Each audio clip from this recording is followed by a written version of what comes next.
I'd like to talk today about frequencies, energies, the power of the energies, the power of your words, of your thoughts. And I think the majority of you know that Nikola Tesla once said, if you want to understand the universe, you have to think in terms of energy, frequency, and vibration. And you have heard that everything is energy. Everything around us, we are energy. And also our words are energy. Our thoughts are energy. And they're really, really powerful. When you get the diagnosis from an illness, you can choose not to take it on, or you can delete it. So I didn't take the diagnosis because the doctor will tell you, you have. No, I don't have cancer. Cancer is in my body, yeah, but I don't have it. It doesn't belong to me, and I don't want to have it. So be aware of your wording. It is really, really crucial, because this is energy. And that there is cancer in your body or something else at the moment, it's not your identification. Don't identify with it.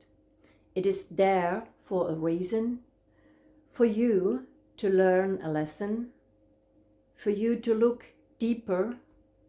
Why did it show up in my life? What do I need to learn? What do I need to heal? And what somebody says can actually kill you. So it is extremely powerful what we say and what we think, what we speak out. And it's not just about an illness like cancer or something else. It is also how we talk about ourselves. Do you talk to yourself like you would talk to your very best friend? Be your very best friend. Watch the inner conversation you have with yourself. Be aware how you talk to yourself. Are you talking negative to yourself or positive?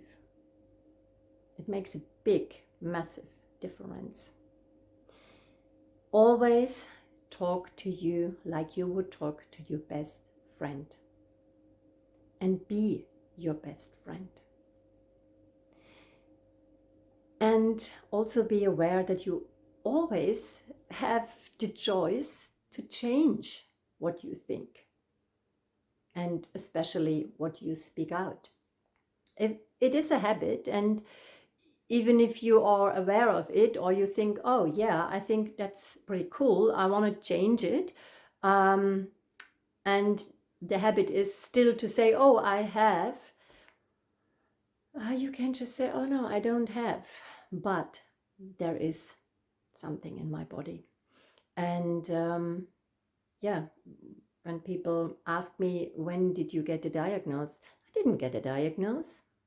I don't want to have one. I don't need one. I just got an information. And this information was for me, as I said before, to change something. And I mentioned also before in other videos that the cancer is my biggest teacher. It is unbelievable. But it was so clear for me from the first moment when I realized what was going on. I knew exactly, wow, there is a big lesson to learn. There is a lot of healing work to do on an emotional level, and also especially on a stress level. And recently I got another very, very important information, and it has something to do with one of the human needs. because this is safety, and I never felt safe. But this is another story for another video.